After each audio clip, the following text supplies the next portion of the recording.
करते हैं जसत्व संधि की। कौन सी संधि है? जसत्व संधि। यहाँ पर जसत्व संधि आपको बताया गया था कि वर्ग कितने होते हैं? 5। कितने होते हैं वर्ग? 5। जो कु चु टू तु पु, इनको क्या कहते हैं? वर्ग कहते हैं। और दूसरा क्या नाम है इनका? उदित वर्ग। क्या कहते हैं? उदित वर्ग। तो अब इसकी पहचान जान लेते हैं। जसत्व संधि के जो शब्द होंगे उनकी पहचान क्या है। तो यहाँ पर जाने जय फोर, ये वर्ग का तीसरा है। ये वर्ग का तीसरा है। तो बोलो जय, बै, गे, डे और दै।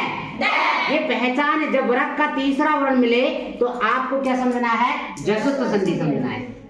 कौन सी समझना है? जसत्व संधि। तो क्या है? जय फोर जसत्व, जय फोर जय बै गे डे दे, जय बै गे डे दे। तो यहाँ पर अब आपको पता है कि यहाँ पर क्या लिखा है? 1 का 3। 1 का 3। तो 1 का 3 का मतलब क्या हुआ? तीसरे का पहला हो जाएगा। तीसरे का पहला हो जाएगा। तो इसकी परिभाषा क्या बनेगी? जय का तो चय हो जाएगा। जय का क्या हो जाएगा? चय। बै का पै, गे का कै और डे का टै और दे का तै। तो क्या हो जाएगा? तो यहाँ पर याद रखना, क्या याद रखेंगे?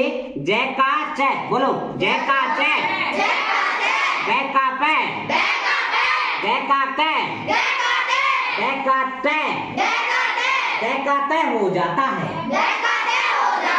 ये कौन सी संधि है? पहचान क्या बताई? पहचान जय बै गे डे दे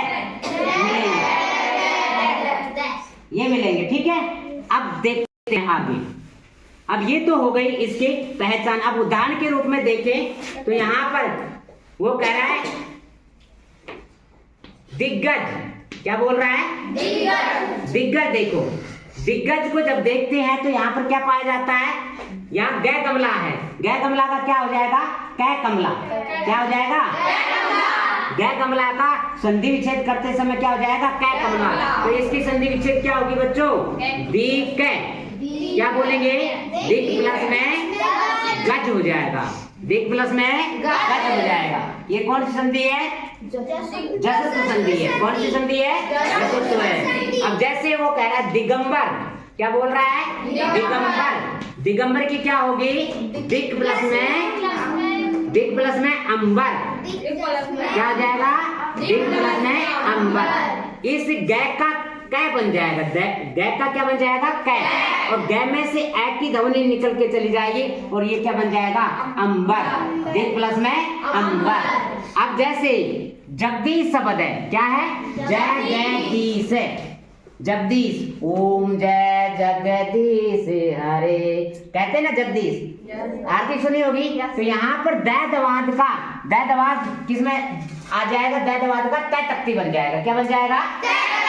और यहाँ पर तय तख्ती बनेगा तो ये हो जाएगा जय गय तय। जगत प्लस में ये ई की मात्रा चली जाएगी। ये किसकी मात्रा चली जाएगी? ई की। और ये क्या बन जाएगा? ई। क्या बन गया संधि विच्छेद? जगत प्लस में ई। समझ में आई बात? अब जैसे ये कहा सुबंत।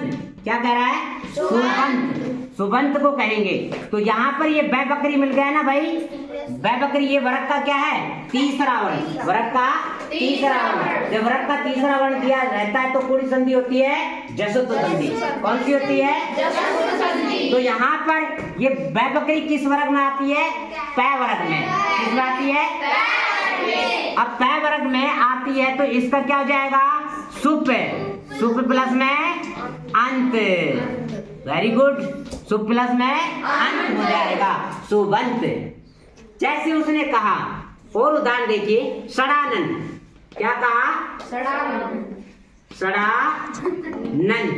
सड़ानन का मतलब होता है जिसके 6 मुख हैं वह है। बहुरी समास है। कौन सा समास है इसमें? बहुरी। ये डे है। डे का क्या बन जाएगा? टै। तो ये हो जाएगा सट।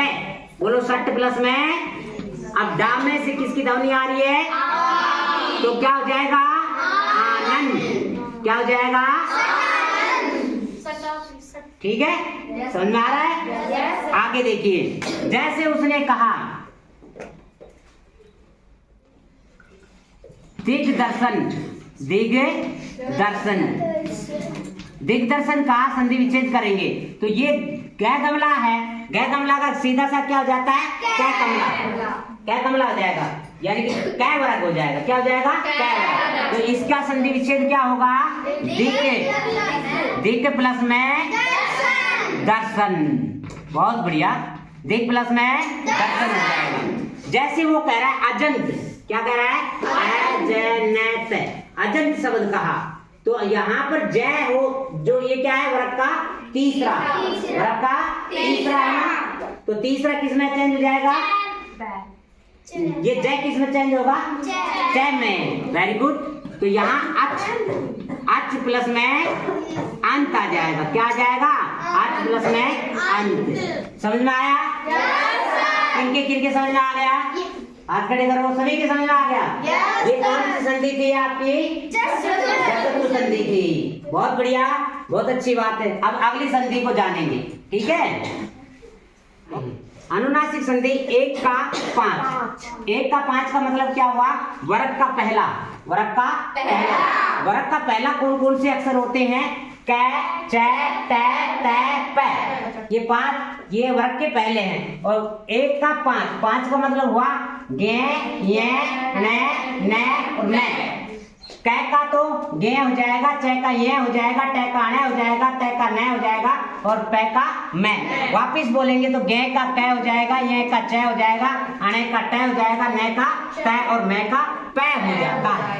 तो इसकी अनुनासिक संधि की पहचान क्या है, अनुनासिक संधि की पहचान हुई कि इसमें मिलेगा ये, मैं, गे, नम, क्या मिलेगा, बोलो ये, मैं, गे, न और न, ये 5 जो वर्ण हैं जिनको हम रक्त वर्ण भी कहते हैं, क्या कहते हैं इनको, रक्त वर्ण भी कहते हैं, और इनको नासिक वर्ण भी कहते हैं, क्या कहते हैं बच्चों, नासिक वर्ण भी कहते हैं। तो ये, मैं, गे, न और न, ये नासिक वर्ण है, क्या है, नासिक वर्ण। तो इनका परिभाषा क्या बन जाएगी और पहचान क्या बनेगी, परिभाषा और पहचान क्या बनेगी, पहचान तो हो गया ये, मैं, गे, न, ये मिलेंगे, और परिभाषा बन जाएगी कि गे का कै हो जाएगा, ये का च हो जाएगा, अने का ट हो जाएगा और न का ट हो जाएगा और न का प हो जाता है, प हो जाता है। जैसे संधि विच्छेद करें तो जैसे उसने कहा उत्पन्न है, क्या कहा, उत्पन्न है, उत्पन्न है शब्द, यहाँ पर एक अलग संधि है, यहाँ पर अलग संधि है।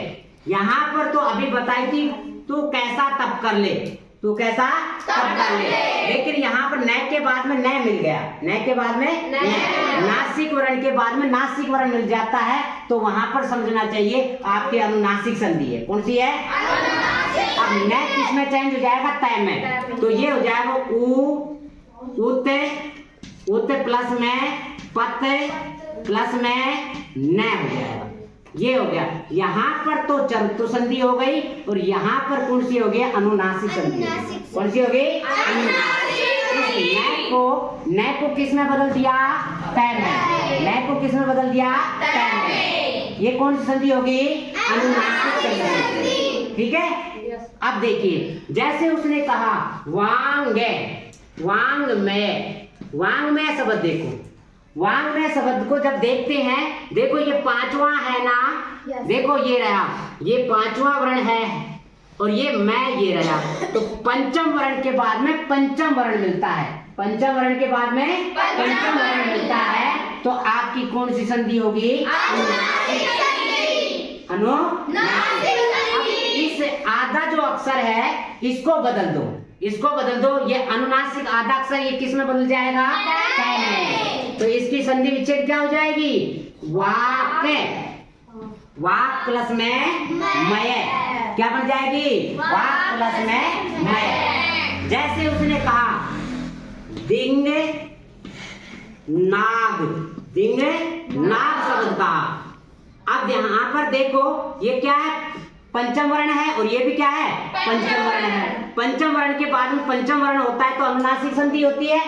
और यहाँ पर बात करें यरो, अनुनासिक संधि का सूत्र क्या होता है, यरो अनुनासिके अनुनासिको वा, तो यहाँ पर इस पंचम वर्ण का क्या हो जाएगा, क्या हो जाएगा, और ये बन जाएगा दिक। दिक प्लस में नाव, दिक प्लस में नाव। अब तन्नु की संधि कौन करेगा, तन्नु, तन्नु की, देखो तन्नु की संधि कैसे होगी, इस न को किस में बदलना है अपने को, तो क्या हो जाएगा, तत् प्लस में नु। बहुत बढ़िया, यानी कि तत् प्लस में नु, ये क्या बन जाएगी, तन्नु। समझ में आया? अनुनासिक की संधि किनके किनके समझ में आ गई, और प्रयास करो। बहुत बढ़िया, सुपर एक्सीलेंट, समझ में आ गया ना? तो अच्छी बात है। अब अगले यानी कि हम बात करेंगे चतुर्थ संधि की बात करेंगे और चतुर्थ संधि की भी बात करेंगे, ठीक है।